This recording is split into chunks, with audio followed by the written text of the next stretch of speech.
Okay everybody, I'm going to do a video on taking apart this Formax. I'm going to do some colorization of this. Look at this one. Yeah, I'll tell you what, I took this one apart. This was a booger to take apart. This is a Gen 1 Formax. The tolerances are insane. I had to get my little makeshift hammer out and bang out those pins. That's the first one I had to do that with. But this is cool. So I'm hoping to do something similar with this Formax here. So let's get going on this.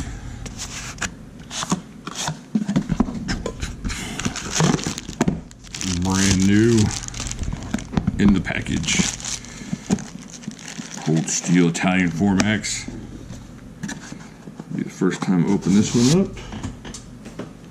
Alright, now I got this old cigar box I used to carry my cigars in and to keep my necessary tools in there. So first thing we're going to need, you can move this out of the way for now. You're going to need a little pry bar. I'll show you why in a second. First thing we're going to try and figure out here is, well, let me get my glasses, my old man glasses here. Been having to use these. It helps me read. It's pretty cool. All right, what do you think? Let's go with a T9. Let's try the T9 first. I don't know all these things. We're going to figure it out together. T9 seems right. Let's just make sure. Let's try the bigger one. Alright, we tried T9 to fit. Let's go T10. T10, that's the one you want? T10. Alright, so we got our T10, we got our Weehaw. I kind of modified my Weehaw with some grip tape just because I was using it and it had that thing on there that was poking me. And now this gives me a little more torque. So the first thing I like to do is get the pivot out here. Alright, no problems. Coming out super nicely. Now for screws and stuff, I got this little container here to put things into because I will drop stuff repeatedly. Huh. That's weird. Looks like there's a Teflon washer there. We'll check that in a little bit. Alright, now let's get the rest of these screws off. Let's figure out how to do that. I'm going to put my 10 back in here for right now, just because I know where it's at and I know which one I'm going to use later. I'm going to guess on this that this is going to be a... Is that 16? Oh no, T6, I'm sorry. Wouldn't make sense if the numbers got smaller, huh? Alright, is it 6? Yeah, 6. Alright, so there we go. Bring a little 10 over. So you got the T10 for the pivot, the T6 on the scale screws here, and the clip screws, which on here are basically the same thing. Alright, there we go there. There we go there. Now, there might be different ways to do this, but this is just the way that I take this apart. Okay. Alright, now, open this blade up. This is the scary part here.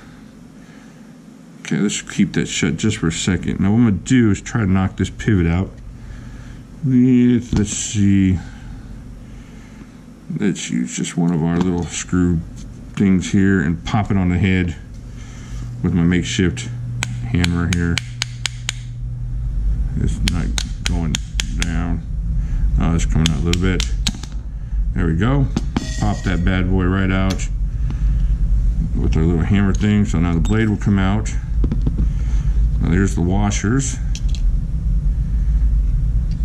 The bronze washers there. Alright. Now, here comes the need for the pry bar. What you're going to do is get up in here, just kind of try to pry it loose a little bit somewhere. See if you can't get it loose a little bit. See, it's already loosened up just a tad. See a little tad more. Let's see if we can't get in there a little bit more. Not super tight. You don't want to scratch up your knife or bang up the G10 or anything. If you get angry, you can definitely go see now. Just a little bit of prying, got a little bit of crack there. Just kind of get in there a little bit, widen that up a little bit. There we go. Widen it as you go down. See, coming apart nicely. Just kind of widen it. Take your time. If you get in a hurry, you're gonna stab yourself or mess up your knife, and that's the worst. When you realize an extra couple minutes and you don't have a big old gash in the side of your knife. All right, we're almost free here. Actually, I bet we could get these pins out, but this is not the way. I'm gonna show you the way I do it. Maybe we could figure out a better way from my way here. There we go. All right, so we got that taken apart. All right, now if you don't know what you're doing, what I would do at this point is just take a picture of this so that when you're reassembling it, you kind of know what you're doing. I've taken these apart several times, so I got an idea where everything goes. But take your pins out here, put them here. You don't want to be jostling them around. Here's your lock bar. I would put that over here in my little box. Here's the spring for the lock. All right, now we do have these pivot or these clip pins and this backspacer pin, so you can just kind of give them a little pop with your plastic hammer. You don't get anything too crazy, smacking it down. Get a little crack there. Just use your pry tool a little bit, get that separated. Put your little pieces over here, and you can get your pins out fairly easily at that point. All right, put that back in the clip there, and you got this last clip here. I thought I saw a plastic washer, guess not. All right, lots of oil. Holy heck, this thing's oiled up. All right, you want to put it back together? Man, I don't want to put it back together until I'm done. All right, I will make the put it back together video. What I'm going to do is I'm going to try and dye this a certain color. I'm going to dye this, I'm going to anodize some of this stuff, and then I will get all this back put together, and I will finish that video up, and we'll do that tonight. So check this video out. This helps you. The biggest thing is take your time. Take pictures if you got to. Write notes.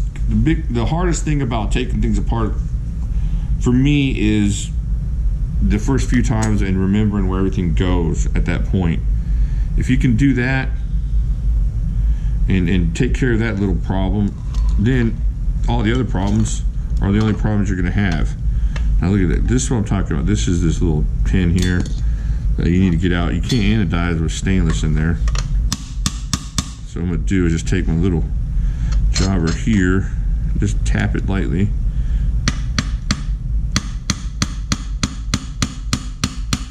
Well, it doesn't want to come out lightly. It's coming out a little bit. There you go. Tapped right out of there. This is not a problem. Get your little plastic thing so you don't scratch up your stuff. All right, so I'm going to anodize the liners and the space bar and the clip. All the cold steel 4Maxes will come apart this way, and I will put this all back together after I do my work tonight or today, and then you'll see how I go back together. Okay, everybody, I went ahead and dyed these scales green. I'm going to put this back together because I think the silver actually looks really good with this green. I'm just going to leave it the way it is. I'm not going to do any anodizing on this one. So what you want to do is you want to get the non-screw pivot side part put back together first. So that'll be this side, and for right-handed people that will also be your clip side. So get your pins for your clip out. See if we can find those.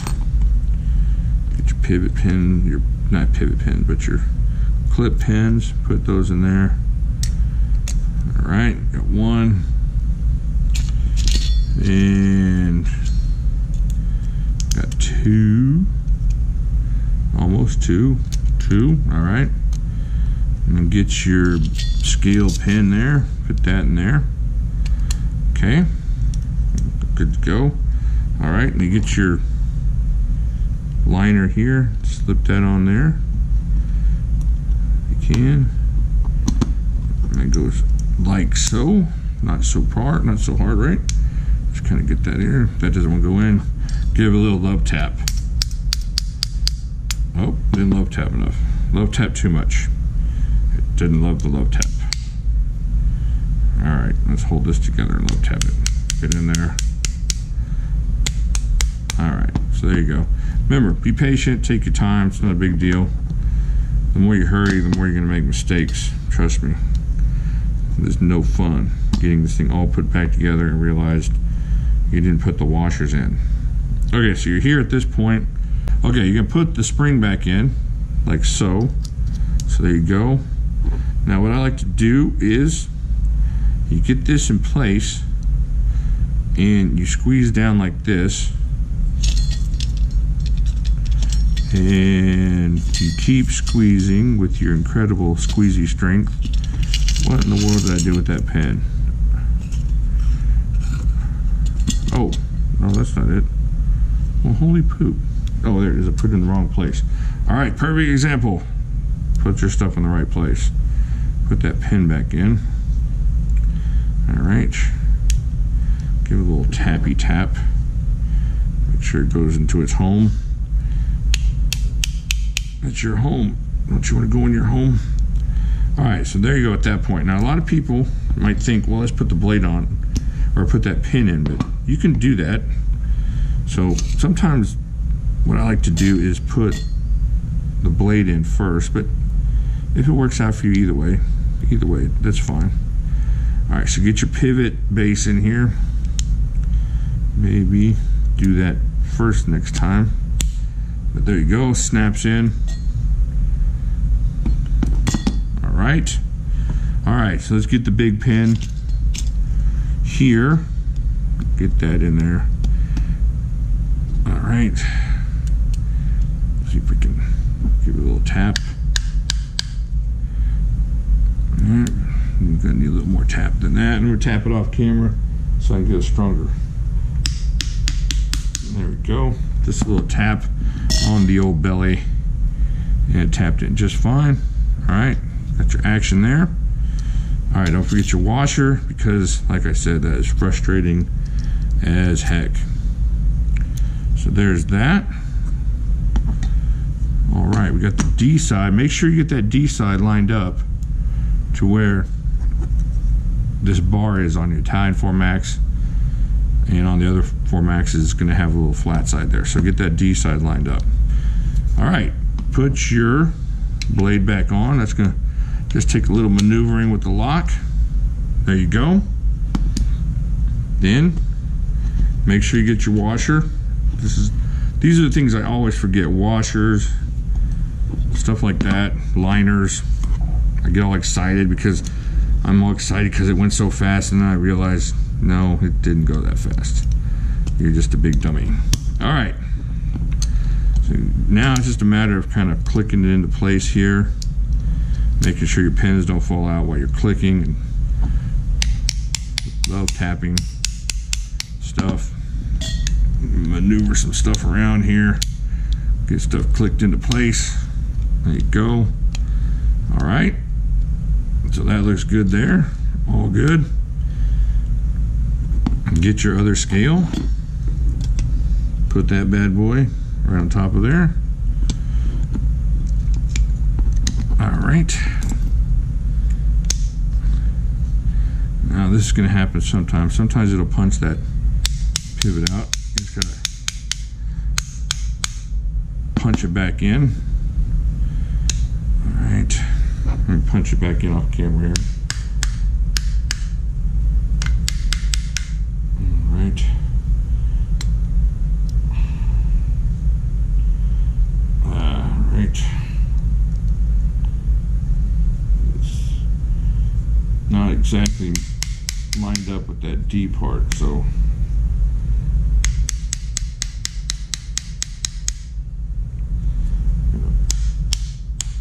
go. All right, still not lined up. Yeah, it's lined up. All right, now it's just a matter of getting it all squeezed together sometimes. Alright, sometimes we close this bad boy up. Now, if you're having problems with one end, try to get the other end put together so that when you're messing around and stuff, you don't pop out every other side. So we'll get our little T6 here. Oh, that was our T6. Never mind. Get our T6 and screw the clip pins in here. Scale pins, whatever you want to call them. One almost done here. Let's see how this goes. Very not happy with the quality on the Italian 4MAXs. However, these things go together just like the American 4MAXs. So if you have one, you can get these all together.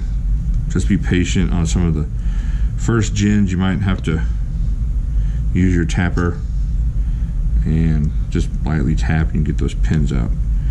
They're really well made on the first gens for sure. Okay, here we go. Uh-oh. All right, all clicked into place with that one. All right, now we got to get this. See how that's out a little bit. Just tapped in a little bit. It doesn't want to go in. Maybe if I opened it a little bit. Let's see if we can get this pivot to connect. Let's get our 10 out here.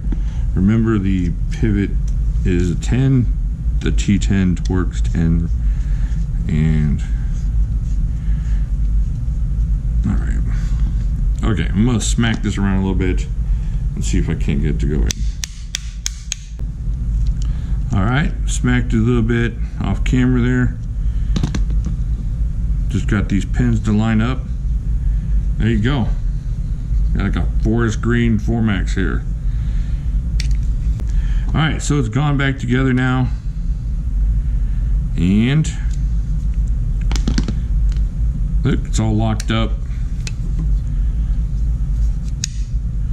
Use a little lube probably, but it's okay. Now you got your green 4MAX, and that's how you do it. All right, leave me some questions, comments. If you need any help, let me know. Anything I missed, let me know. And I will talk to y'all later.